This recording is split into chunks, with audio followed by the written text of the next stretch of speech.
Clive Stafford Smith is with us, co-founder of Reprieve, as we talk from here to across the pond. Can you hear me? You know, Paul, what this is all about proving is what you've known all along, that England's 200 years behind you, but today we're only 2 hours behind you. Sorry about There that. you go. There you go. First of all, I wish we had a lot more time on this one, because there are a lot of people, Clive, who do not know the story of Tasha Shelby's case. They just don't know it. And I don't have a lot of time to go over this and set the groundwork. But in a thumbnail sketch, could you kind of lay the groundwork for that? Yeah, sure. Very briefly, she was accused of shaking her small child to death under the old shaken baby syndrome theory. And she was charged with the death penalty because, any parent is meant to protect their child, and naturally people get very angry at parents who don't do that. Unfortunately, the whole scientific, and I use that word loosely, theory behind shaken baby syndrome is something that was just made up by a British guy, actually, and an awful lot of parents have suffered a great deal by losing their children or losing their liberty and sometimes losing their lives because of this theory. And that happened to Tasha. She was convicted. The state sought the death penalty, but thankfully didn't get it. And he's served now over 20 years in prison for something. I'm sure, Paul, you've got kids. I've got a child. The idea of your child dying in some great tragedy and then you being falsely accused of it and sentenced to prison is just past my imagination. It really is. We understand she's been a model prisoner there, as many people have told us about that. The other part of that is the state's trial expert, a medical examiner, Dr. Leroy Riddick, was compelled to retract his testimony supporting Ms. Shelby's homicide conviction because that testimony had been discredited by new medical knowledge since the time of the trial. So the doctor that gave evidence that led the jury to convict her later on said, wait a minute, I was wrong. And it's more even than that, Paul, because Leroy Riddick was an old friend of mine. I've known him for 30 years, and a lovely gentleman mobile.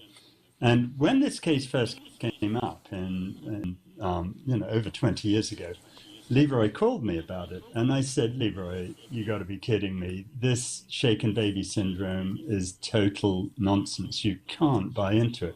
And he said, well, yeah, that's what we're taught. And anyway, we argued over it, and he wouldn't believe me. So he testified against Tasha. But one thing I've got to give, there are an awful lot of people who make mistakes who won't put their hand up and admit they made mistakes. Leroy continued to read the literature. I deluged him with stuff because it was one of my obsessions. And sadly, he died a couple of years back. But before he died, he put his hand up and said, look, I made a mistake. I was wrong. The science has moved on. What I thought was true was not true. And I've got to, in all honesty, say I made a mistake. All right. But here's what and I said it earlier, what am I missing here? Because that would seem to be enough normally to get a new trial, or at least some inquiries and some people opening up an investigation on the state part, not the nonprofit and advocacy groups like you and several others. That combined with the fact that how the child died, according to her, was he fell off a bunk bed, hit his head. And they are saying, no, he couldn't have done that from where the bunk bed was. But my understanding also in this element that was never presented, and correct me if I'm wrong here, was the fact that she had a doctor's appointment to look into some behavior that he had, and apparently was having seizures. So seizures, fell off the bunk bed, etc. That was the reason. And how does that all play it in here? And what am I missing here? Why would the authorities not take a look at that and said, well, at least let's consider a new trial? Paul, I'm going to flatter you here by saying you're a journalist and you're therefore willing to reconsider things. There are two people who are not willing to consider anything, and that's doctors and lawyers. I'm afraid my profession is catatonically unable to look at itself and say, look, we made a mistake. And the medical profession is very much the same, in large part because of my profession, because we go around suing them every time they made a mistake. And I think it's really sad. I'm not proud of that part of it. So here we have a situation where we've made a ghastly mistake. This poor woman has lost 20 years of her life in addition to her child. And now no one will admit they made a mistake. In the legal system, there's a case called Pereira versus Collins out of the US Supreme Court 30 years ago, where the US Supreme Court said, and this is, sorry, you've just got to listen to this. I'm not going to explain why it's rational, because it's not. The Supreme Court said there's nothing in the US Constitution that says thou shalt not execute or imprison an innocent person. Therefore, there is no constitutional right not to be imprisoned or even executed merely because you're innocent. Now, to me, that's just totally mad, but it is the law of our land, I'm afraid. It does run contrary to a lot of other things. What's the status right now for filing any new briefs and the probability that they'll be successful? It's very, very hard, because the real issue here is that Tasha is innocent. But the courts will only listen to whether she's, should be set free if we prove that her trial was constitutionally unfair. And it's apparently not unfair if it reaches the wrong conclusion. The courts have said you can have a perfectly fair trial where an innocent person is convicted. Now, that doesn't make any sense to me. So, yeah, I filed an amicus brief on behalf of another person in Mississippi who I represented some years back. Her name was Sabrina Butler, and she was accused of killing her child. And, this was back in the day before Google, and I spent a week in the Tulane Medical Library in New Orleans trying to find something else that would explain what the doctors saw.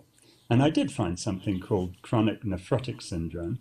And I'm not a doctor. I didn't know what I was talking about, but I cross-examined the doctors about it. They had to admit they couldn't rule it out. And on her retrial, having been originally sentenced to death, she was exonerated.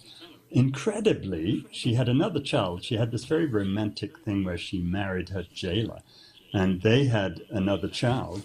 And her second child, they looked for chronic nephrotic syndrome just in case. And it turned out the little girl had it. So they were able to save her life because of this random thing that we were able to find what really caused the first child's death. Was there anything that such as the appointments or the doctor's appointments that showed she cared about her child? Were there any other things out there that were not permitted in the original trial that should have been permitted, and maybe something could be based on that? Well, it's very hard to say, because the lawyers at the time did what they could, but at the time the medical world thought that shaken baby syndrome was a real syndrome. And so, you can't really fault the lawyers. They all became lawyers because they couldn't get into medical school, and presumably. So you can't really fault them for not understanding that the whole medical profession was wrong on this. Now, here we are years later, and there's new evidence that shows that the medical profession was just wrong, but that's evidence of innocence. It's not evidence that the original trial was somehow tainted by the prosecutor's lying or whatever. So this is our problem. We have a quick break here, but I want to ask you when we come back, because you guys don't take a lot of cases, and the cases that you take have to be pretty special, where you really believe that they are innocent. I want to ask your thoughts on it, and we'll do that in the final. My guest, Clive Stafford Smith, co-founder of Reprieve. We're talking about Tasha Shelby. Here's a story. This was in February this year. Earlier this month, a federal judge ruled to keep Tasha Shelby behind bars despite the former medical examiner changing his ruling on the child's cause of death from a homicide to an accident in 2018. What was the ruling? Why was that ruling from the federal judge not to even permit a new trial? Well, it had been through the state courts, and the trouble was when it got to federal court, what I was saying earlier, that the federal judge had to find a constitutional violation. And so the federal judge, and I've had federal judges say this to me, it's all very interesting, this evidence of innocence, but doesn't mean the trial's unconstitutional. And that's the problem. I mean, it's very, very hard to win those cases in federal court. Clive, how does this case kind of compare to some of the other ones? Because we've been doing this now. You've been doing this for a while, and she's been in prison for, 22 years? So it's got to be aggravating that at least you don't get more attention on it. Well, it is, and I'm very grateful to you for giving it attention, Paul. I hate representing or helping to represent innocent people because it's such a tragedy. And you were saying that, people like myself are very careful on this. Yes, we are. And the people involved with Tasha just wouldn't be doing it if they weren't so totally convinced she was innocent. I had a couple of my British students come out to Mississippi and spend their summer down there in Biloxi and Gulfport, going around with their British accents, talking to all of the witnesses to try to help her out. And still here we are. All right. So, but you believe sincerely that Tasha is innocent?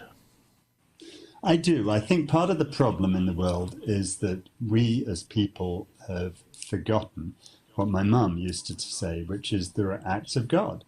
There are things that happen which are great tragedies, and we always want to blame someone, and actually sometimes it's just an accident, and that's what's happened here. And in real terms, it may well be that the only solution is a pardon from the governor. And let's hope we can get some compassion there. Well, so far as state leaders and everybody else, has been a lot of silence on this one. And I say that at the same time where we've had a couple of people have been paroled by the parole board that drew outrage across most of the state because both of them were double murderers, and they're back on the streets. And at least it lends the thought that some consideration or should be to at least bring this case back up and take a look at it. But there's been silence. Clive, thank you, man. I appreciate it very, very much. It's always it's a pleasure. And if you're back in the States, we'd love to have you in studio. Oh, I'd love to be there. Thank you so much for inviting me. You got it. Thank you, man. Clive Stafford.